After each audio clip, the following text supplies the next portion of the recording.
পরিষ্কার পরিচ্ছন্ন বাড়ি সবার ভালো লাগে, তবে এর পেছনে কতটা খাটনি থাকে যে করে সেই জানে। রাধে রাধে বন্ধুরা, কেমন আছো তোমরা সবাই? আশা করি ভীষণ ভালো আছো। আমরাও কিন্তু খুব ভালো আছি। আজকে হচ্ছে বৃহস্পতিবার, তোমাদের সাথে নিয়ে আজকের ব্লগটা শুরু করছি। আজ সাথে থাকো, আজকের ব্লগটা তোমাদের খুব ভালো লাগবে। সকালবেলা ঘুম থেকে উঠে ঠাকুর ঘরের পর্দাটা খুলে দিলাম, দিয়ে তারপরে হচ্ছে ঠাকুরকে প্রণাম করলাম, করে তারপরে এখন সংসারের কাজগুলো করছি। তো আজকে ঘুম থেকে উঠেছি 6টা থেকে ব্লগটা শুরু করছি। তো 5:30টার দিকে ঘুম থেকে উঠেছি, আর ওঠার সঙ্গে সঙ্গে না কাজ করতে ভালো লাগে না, তো একটু দেরি হয়ে যায় আর কি। উঠতে উঠতে ওই কাজ শুরু করতে করতে একটু ফ্রেশ হতে হতে তারপরে না ওই 6টা আধা ঘন্টা প্রায় লেগে যায় ওখানে। তারপরে ঘুম ভাঙলেও না ওই উঠতে ইচ্ছা করে না ঠান্ডার জন্য, কিন্তু এই কাজের জন্য আমাকে উঠতে হয় সকাল সকাল, নইলে এই কাজগুলো না করে তখন আবার রান্না করতে গিয়ে অনেকটা দেরি হয়ে যায়। রান্না করার পর কি ভালো লাগে বলো তো, বাসি ঘর রেখে রান্না করতে। তো সেই জন্য সকালবেলা এই কাজগুলো না করলে হয় না। তার মধ্যে রান্না করতে তো কতটা সময় লাগে, নিজে নিজে একা একা সব কিছু করতে গেলে অনেকটা সময় ওখানে লেগে যায় রান্নার পেছনে। তো সেই জন্য একটু সকাল সকাল উঠে তারপর হচ্ছে কাজকর্মগুলো শুরু করি আর কি।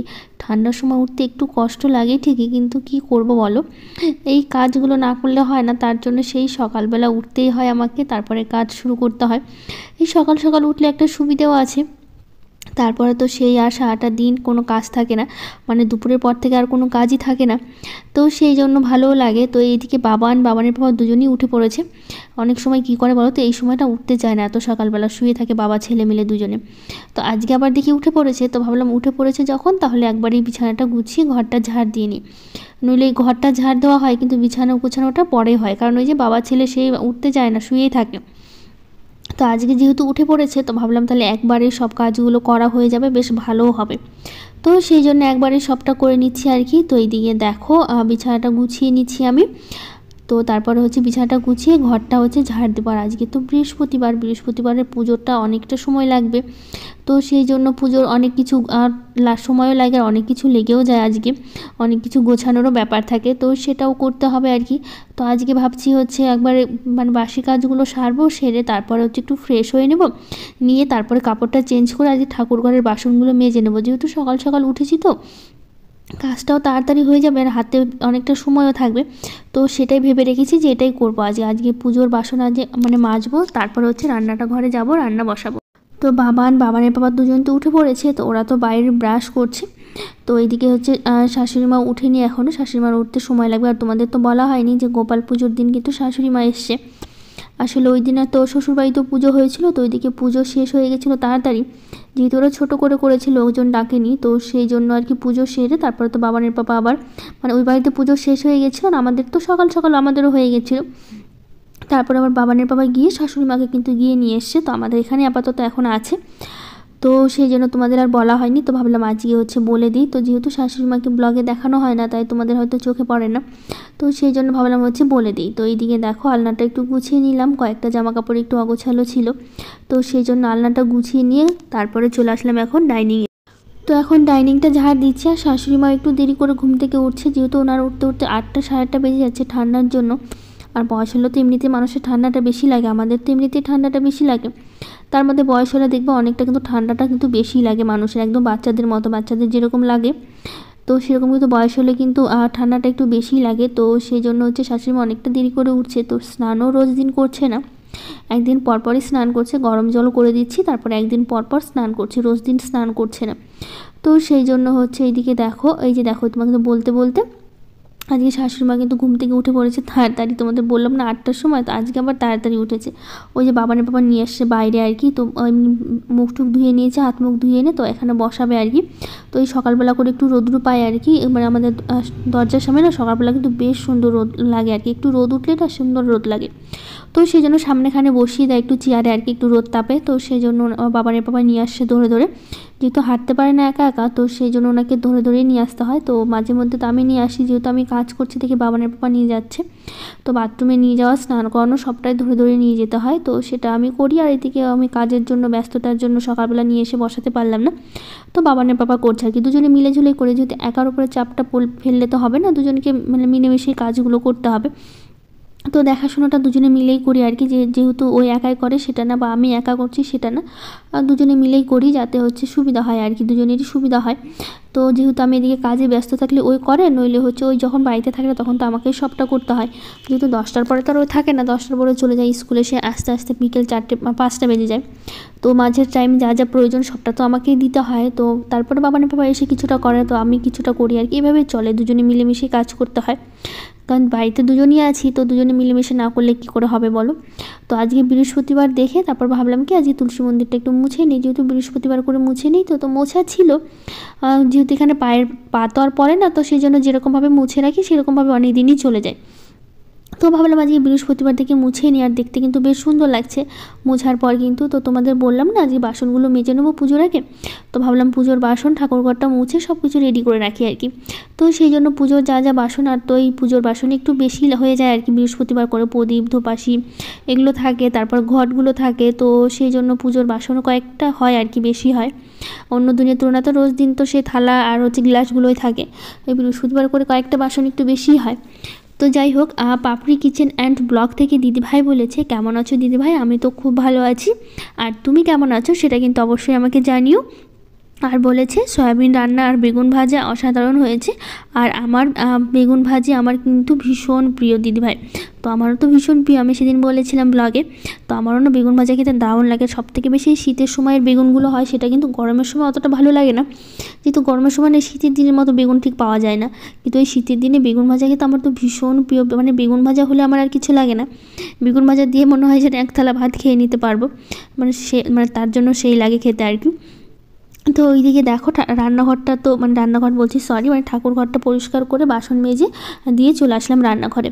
তো আজকে রান্না করব শুধুমাত্র হচ্ছে বাঁধাকপি ভাজা আর আলু ফুলকপি ভাজা, এগুলো হচ্ছে আজকে রান্না করব। তো এই বাঁধাকপিগুলো কবেকার বলতো, সে গোপাল পুজোর দিন বাজার করা হয়েছিল, এতগুলো সবজি নিয়ে এসে, আর এতগুলো সবজি বেঁচে গেছে জানো তো, কয়েকগুলো হচ্ছে আমার শ্বশুরবাড়িতে পাঠিয়েছি, তারপর হচ্ছে বাবা এসেছিলো, যে বাসন কিছুটা থেকে গেছিলো, যেহেতু আমার বড় বড় বাসন ছিল না দেখে মা নিয়ে এসেছিলো, সেই বাসনগুলো বাবা নিতে এসে বাবাকে দিয়ে দিয়েছি ফুলকপি, বেগুন, বাঁধাকপি, তারপর শ্বশুরবাড়িতে দিয়েছি সিম দিয়েছি। তো এতগুলো সবজি না, এতগুলো এনেছে, তো অনেকগুলো বেঁচে গেছিলো, তো এখন নষ্ট হচ্ছে, তো সেই জন্য না সেগুলোই এখনও পর্যন্ত বাজার করা হচ্ছে না, আর 2 জায়গায় পাঠানো হয়ে গেছে। শ্বশুরবাড়িতে 2টো ফুলকপি 2টো বাঁধাকপি দিয়েছি, মাকে দিয়েছি 2টো ফুলকপি 2টো বাঁধাকপি আর বেগুন দিয়েছি, আর শ্বশুরবাড়িতেও সিম পাঠিয়েছি আর কি। তো সেগুলোই এখন খাওয়া দাওয়া চলছে, তো মানে খাওয়া দাওয়া বলতে সেগুলোই রান্নাও চলছে আর কি। আসলে এতগুলো নিয়ে এসে বাজারে শেষের দিকে তো ওই মানে লাভ প্রয়োজন পড়েনি দেখে করা হয়নি। তো এইদিকে দেখো বাঁধাকপি ঘন্টটা কিন্তু বেশ হয়ে গেছে, নিরামিষভাবেই করলাম। তো এদিকে এখন হচ্ছে নামিয়ে নেবার, খেতে কিন্তু দারুণ হয়েছিল, আর সেই জন্য এতগুলো সবজি বেঁচে গেছে, তার জন্য আর বাজারঘাট করা হচ্ছে না, আপাতত সবজি বাজার তো করা হচ্ছে না আর কি। তো এই যে রেডি আমার বাঁধাকপি ভাজা, মানে ভাজা ঘন্ট যাই বলো, মানে ঘন্টই হয়েছে, ভাজা ঠিক হয়নি। তো এখন করছি আলু ফুলকপি ভাজা করবো, ব্যাস তাহলে আজকের মতো রান্না শেষ। তো খুব তাড়াতাড়ি রান্নাটা হয়ে গেছে, সেই জন্য ভাবলাম কি যে রান্নাও তো খুব বেশি নেই, আর সময় লাগেনি এগুলো রান্না করতে, তো সেই জন্য ভাবলাম অনেকটা হাতে সময় থাকবে, তার জন্যই পুজোর বাসনগুলো আগে খুব ভালো করে মেজে নিলাম। তো সুস্মিতা দাস মহারানা দিদিভাই বলেছে, তোমার বাগান দেখতে আমার কিন্তু খুব ভালো লাগে, তুমি জল দেওয়ার জন্য একটা পাইপ এনে দিলে তাড়াতাড়ি হচ্ছে জলটা দেওয়া হয়ে যাবে। হ্যাঁ গো দিদিভাই, আসলে কি বলো তো, আমার কিন্তু পাইপ আছে জল দেওয়ার জন্য, পাইপ ঠিক কিনতে হবে না, পাইপ আছে, কিন্তু কি বলো তো, ওই যে পাইপটা বের করতে হবে, তারপরে কলের সাথে বাঁধতে হবে, সেই জন্য না আর দেওয়া হয় না ওরকম করে, সেই যতটুকু পারছি বালতি দিয়ে দিচ্ছি। তো ভাবি যে পাইপটা বেঁধে দিব, তাহলে সুবিধা হবে, কাজ করতে তাড়াতাড়িও হবে, আর জলটাও বেশ অনেকটা দেওয়া হবে, আর কষ্টটাও কম হবে, এটাও কিন্তু আমি ভেবে রাখি জানো তো। কিন্তু এই যে বাঁধা মানে যখন দিব তখন ভাবে কি এই বাঁধতে বাঁধতে আমার জল দেওয়া হয়ে যাবে, কি আর বাঁধবো, থাক আবার যখন মানে অন্য সময় করব, এই পরে পরে করব করে না আর করাই হয় না, সেই বালতি দিয়ে জল দেওয়া হচ্ছে আর কি। তো দেখি একদিন পাইপ দিয়ে খুব ভালো করে ভিজিয়ে দেবো আর কি। আর রোদটা এখন তো খুব সুন্দর রোদ দিচ্ছে, তো আর যেহেতু সকালবেলা করে ঠান্ডা পড়লো, রাতে ঠান্ডা পড়লো, দিনের বেলাটা না বেশ সুন্দর যাচ্ছে, আর খুবই সুন্দর রৌদ্র দিচ্ছে। তো দেখা যাক কি হয় আর কি, একদিন তো ইচ্ছা আছে দেওয়ার, দেখি। আর দেখি খুব শুকিয়ে গেলে তখন কী করবো, লাগবে পাইপ দিয়ে খুব ভালো করে ভিজিয়ে দিতে হবে। আর এই রোদের জন্য মাটিটাও খুব তাড়াতাড়ি ভিজে যাচ্ছে, মানে ভিজে যাচ্ছে বলছে মানে শুকিয়ে যাচ্ছে আর কি। তারপরে যে রান্নাবাড়ি শেষ করে রান্নাঘরটা পরিষ্কার করলাম, তারপরে এই যে স্নান করে নিয়েছি, নিয়ে কয়েকটা কাপড় কেচেছি। তো আজকে আর মানে এখনও কিন্তু খাওয়া দাওয়া করা হয়নি, যেহেতু মানে কি বলবো, ভাবলাম কি পুজো দেবো বৃহস্পতিবার, তো একটু না খেয়ে দিই। আর এই যে কিছু কাপড় চোপড় আছে, তো এইগুলো আগে কেচে দিলাম, মানে স্নান করে নিয়েছি, তারপর কাপড়ও কেচে দিয়েছি। আর এই সোয়েটারগুলো কাচলাম। তো আর দেখো কি সুন্দর রোদ্র সকালবেলায়। তো সকাল সকাল সব কিছু যেহেতু হয়ে গেছে, তো ভাবলাম আগে পুজোটা সেরে নিয়ে তারপর হচ্ছে খাবো। তো ভাবলাম আগে কাপড়গুলো মেলে দিই, নইলে পুজো দিতে দিতে অনেকটা সময় লাগবে, বৃহস্পতিবারের পুজো করতে তো অনেকটা সময় লাগে। তো সেই জন্য ভাবলাম কি আগে পুজোটা দেওয়ার আগে কাপড়গুলো মেলে দিই, তাহলে অনেকটা শুকিয়ে যাবে। আর রোদটা বেশ সুন্দর দিয়েছে, আর শুকোতেও সময় লাগবে না। তো এখন এই যে ঠাকুর ঘরে চলে এসে এখন শুধু ঠাকুরের আসনটা, ঠাকুরকে মোছা বাকি আছে, যেহেতু বাসন মাজা আর হচ্ছে ঠাকুর ঘর মোছা তো সব করে নিয়েছি আগে, তো সেই জন্য শুধু এইটুকুই বাকি আছে। তো এখন এই যে দেখো ঠাকুরটাকে খুব ভালো করে স্নান করে দিলাম, দিয়ে আসনটা মুছে। তো এখন এই যে শিব ঠাকুরকে একটু স্নান করে দিচ্ছি, মানে জলটা ঢেলে দিচ্ছি, দিয়ে তারপরে এখন হচ্ছে পুজোয় বসবো। আর আজকে যেহেতু বৃহস্পতিবার না, বাবানের পাপা স্কুলে গেছে খেয়ে দে, কিন্তু বাবান বাড়িতেই আছে, যেহেতু হচ্ছে বৃহস্পতিবার করে না বাবানের স্কুল আবার ছুটি থাকে, আর বৃহস্পতিবার আর রবিবার দুদিন করে ছুটি থাকে বাবানের। তো সেই জন্য বাবান আজকে বাড়িতেই আছে। তো ওকে হচ্ছে সকালবেলায় স্নান করানো দেওয়া হয়েছে। আসলে কি বাবানের পাপা যখন স্নান করলো না স্কুলে যাওয়ার জন্য, তখন গরম জলটা একটু বেশি ছিল, যেহেতু গরম জল করে স্নান করা হয়, এত ঠান্ডার মধ্যে না ট্যাঙ্কির জল আর করা যাচ্ছে, ট্যাঙ্কির জল তো প্রচণ্ড ঠান্ডা হয়ে থাকে। তো তখনই কি করেছে বাবানের পাপা, বাবানকে হচ্ছে স্নান করিয়ে দিয়েছে। তো বাবানেরও স্নান হয়ে গেছে, আর শাশুড়ি মা আজকে স্নান করেনি, যেহেতু বললাম না একদিন পর পর করছে, তো কালকে স্নান করছে দেখে আজকে উনি আর স্নান করলেন না, আর কি বলছে যে কালকে করবো, আজকে আর স্নান করবো না। তো সেই জন্য শাশুড়ি মা আজকে স্নান করেনি। তো তুহিনা পারভিন দিদিভাই বলেছে, আচ্ছা দিদি তুমি এত সকালে ঘুম থেকে ওঠো, তাহলে রাতে কটায় ঘুমাতে যাও? তো আমি হচ্ছে সকালবেলা তো উঠি, তোমাদের বলি 5:30, কখনো দিন 6টা, এই টাইমে উঠি। আর হচ্ছে রাতে ঘুমাতে যাই ওই মানে কি বলবো, খাওয়া দাওয়া তো আমরা রাত্রিবেলা 9টার দিকে খাই, 9টায় মানে খেতে মানে রাতের খাবারটা 9টার সময় খাই। তো 9টার সময় খেলেও তারপরে হচ্ছে এই মানে তারপরে বাসন মাজা, রান্নাঘর পরিষ্কার করা, হাত একটু রাত্রিবেলা তো জানো শীতের সময় একটু ক্রিম ট্রিমগুলো দিতে হয়, নইলে হাতে পায়ে একটু লোশন লাগাতে হয়, এই করতে করতে 1 ঘন্টা ওখানে টাইম লেগেই যায় আর কি। খাওয়া দাওয়ার পর বাসন মেজে হাত একটু ফ্রেশ হতে, মানে ফ্রেশ হতে একটু 10টা বেজে যায়, তারপরে একটু শুয়ে শুয়ে তো মোবাইল দেখাই হয়, ওই ঘুমোতে ঘুমোতে ধরতে পারো তুমি 11টা আর কি, 11টা 10:30 11টার মধ্যে ঘুমিয়ে পড়ি আর কি। তো এদিকে দেখো ঠাকুর পূজাটা প্রায় হয়ে গেছে, এখন শুধু ঠাকুরকে যে কলাটা দিয়ে দেবো, দিয়ে তারপর একটু পাঁচালি পরবো, যেহেতু হচ্ছে বৃহস্পতিবার করে কিন্তু আমি রোজ দিন কিন্তু পাঁচালি পড়ি, মানে প্রতি বৃহস্পতিবার করে পুজো দেওয়ার সময় কিন্তু পাঁচালি আমি পড়ি। তো যাই হোক, মধুমিতা বোন বলেছে, দিদি ভাই বেগুন ভাজা আমারও খুব ভালো লাগে, দিদি একটু মায়ের বাড়ি থেকে ঘুরে এসো কদিন। তো আমারও তো ইচ্ছে ছিল জানো তো মায়ের বাড়ি থেকে ঘুরে আসতে, কিন্তু এই যে শাশুড়ি মা আছে ওনাকে রেখে আর যাওয়া যাবে না, যেহেতু এখন বাবানের বাবা তো স্কুলে যাচ্ছে, আর ওনাকে তুমি তো জানোই, মানে তোমরা সবাই জানো শাশুড়ি মা চোখে দেখতে পায় না, তার মধ্যে হচ্ছে হাঁটাচলা করতে পারে না, যেহেতু অনেক দিন পর আমাদের এখানে আসলো, এখন যদি বাবার বাড়িতে চলে যাই আর ওনাকে কে দেখবে, তার মধ্যে যদি এখন শ্বশুর বাড়িতে রেখে আসি ওনারও মনটা খারাপ হবে। তো দেখছি যে ভাবছি কি যে কটা দিন থাক, তারপরে না ওই মানে শ্বশুর বাড়িতে রেখে আসে তারপর যাবো, মানে বাবার বাড়িতে 2-1 দিন থেকে আসবো। আমারও খুব ইচ্ছে করে যাওয়ার, কিন্তু এই যখনই মানে যেতে চাই কোনো না কোনো সমস্যার জন্য আর যাওয়া হয়ে ওঠে না। আসলে কাছে হলে যাওয়া হয়, আমার বাবার বাড়ি তো যেহেতু কাছে, তো সেই জন্য না ওরকম হয়। দূরে হলে না কী হতো বলো তো, ঠিকই যাওয়া হতো, এই কাছের জন্য আর মানে সেরকমভাবে গিয়ে যাওয়া হয় না, থাকাও হয় না আর কি। তারপরে এই যে বাবানের বাবা আজকে স্কুল গিয়েছিলো বললাম, স্কুল থেকে আসার পথে আজকে তো বৃহস্পতিবার হাট ছিল, হাট থেকে নিয়ে এসেই দেখো এত সুন্দর একটা এত বড় পেয়ারা, মানে মানে দেখে এত ভালো লাগছে। আর পেয়ারা খেতে তো আমার ভীষণ ভালো লাগে, আর সবথেকে ভালো লাগে পেয়ারা মাখা যেগুলো পাওয়া যায় সেগুলো। তো ও আর পেয়ারা মাখা নিয়ে আসেনি, কী করেছে বলতো, একটা পেয়ারা কিনে নিয়ে এসে এত বড়, একদম পেয়ারাটা যা হয়েছে মানে দেখতে যেমন না খেতেও না, সত্যি বলতে এত ভালো লেগেছিল, মানে দেখা মানে খাওয়ার থেকে না দেখে আমার সবথেকে বেশি ভালো লেগেছে এত বড় পেয়ারা দেখে। তো ভাবলাম যে সেই বিকেলবেলা মানে এসে স্কুল থেকে, তো ভাবলাম কি যে পেয়ারাটা একটু মাখা করি। তো যেহেতু কাসুন্দি নেই, কী দিয়ে মাখা করবো ভাবতে ভাবতে তো মনে হলো গাছ থেকে 2টো লঙ্কা ছেড়ে নিয়ে এসে আর কটা ধনেপাতা তুলে নিয়ে আসি, তো সেটা দিয়ে মাখা করবো। মানে কি বলবো এত ভালো লেগেছিল, মানে এখন না দেখতেই না আমার জিভে জল চলে আসছে আর কি। তারপর ভাবলাম কি একটু যদি কাসুন্দি হতো ব্যাপারটা না একদম দারুণ জমে যেত, একটু কাসুন্দিরই মানে প্রয়োজন ছিল। তো এই যে তারপর ধনেপাতা, কাঁচা লঙ্কা, একটু লেবুর রস দিয়েছি, দিয়ে মানে তারপরে হচ্ছে খুব ভালো করে লবণ দিয়ে খুব সুন্দর করে মেখেছিলাম, খেতে না সত্যি ভালো ছিল, ঝাল ঝাল লাগছিল, তার মধ্যে একটু ধনেপাতার গন্ধটা ছিল, খেতে হচ্ছে দারুণ হয়েছিল। তো এখন এই যে দেখো পেয়ারাটা খুব ভালো করে মেখে নিচ্ছি, নিয়ে তারপরে হচ্ছে এখন সবাইকে দিয়ে দেবো আর খেয়ে নেবো। তো আগের দিন ব্লগে আরও কিছু দিদিভাই কমেন্ট করেছে, Rumala Akhtar authentic Bengali blog, Ranjita Shah, Rashmita Shah, Priyanka daily blog, Soma lifestyle blog, Tapasi Chakraborty, Shipra Sarkar, Sanchita Ghosh, সবাইকে থ্যাংক ইউ আর অনেক অনেক ভালোবাসা। তো রাতে করছি, মাটন করছি। আসলে এটা কিন্তু বৃহস্পতিবার দিন করা হয়নি, এটা কিন্তু বুধবারের ভিডিওটা করা ছিল। আসলে কি বলতো, বুধবার হাট থেকে আমাদের এনেছিল হচ্ছে মাটন এনেছিল। তো সেদিনের ব্লগটা না একদম রেডি হয়ে গেছিলো, ভয়েস দিয়ে আমি একদম করে নিয়েছিলাম। তারপর রাত্রেবেলা নিয়ে এসেছে যেহেতু মাংসটা, তো ভাবলাম কি করব, তো ভাবলাম তাহলে বৃহস্পতিবারের ব্লগের সাথে তোমাদের সাথে শেয়ার করে দিই আর কি।